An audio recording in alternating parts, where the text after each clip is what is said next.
അധ്യായം 20. കർത്താവ് ജോഷുവയോട് അരുളിച്ചെയ്തു, ഇസ്രായേൽ ജനത്തോട് പറയുക, ഞാൻ മോശയോട് കൽപ്പിച്ചതുപോലെ സങ്കേത നഗരങ്ങൾ നിർമ്മിക്കുവിൻ. ആരെങ്കിലും അബദ്ധവശാൽ ആരെയെങ്കിലും കൊല്ലാൻ ഇടയായാൽ അവന് അഭയം തേടാൻ വേണ്ടിയാണിത്. രക്തത്തിന് പ്രതികാരം ചെയ്യുന്നവനിൽ നിന്ന് രക്ഷപ്പെടാനുള്ള സങ്കേതമായിരിക്കും അവ. കുറ്റക്കാരൻ ഇവയിൽ ഏതെങ്കിലും നഗരത്തിലേക്ക് ഓടി കവാടത്തിൽ നിന്ന് അവിടുത്തെ ശ്രേഷ്ഠന്മാരോട് തന്റെ കാര്യം വിവരിച്ചു പറയണം. അപ്പോൾ അവർ അവന് വസിക്കാൻ പട്ടണത്തിൽ ഒരു സ്ഥലം നൽകണം. അവൻ അവരോടുകൂടെ വസിക്കട്ടെ. രക്തത്തിന് പ്രതികാരം ചെയ്യുന്നവൻ പിന്തുടർന്നു വന്നാൽ അവർ അഭയാർത്ഥിയെ അവന്റെ കൈകളിൽ ഏൽപ്പിക്കരുത്. മുൻ ശത്രുതയില്ലാതെ അബദ്ധത്താലാണല്ലോ അവൻ വധം നടത്തിയത്.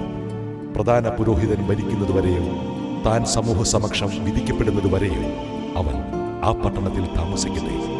അതിനുശേഷം അവൻ സ്വന്തം പട്ടണത്തിലേക്കും സ്വന്തം ഭവനത്തിലേക്കും തിരിച്ചു പോകട്ടെ.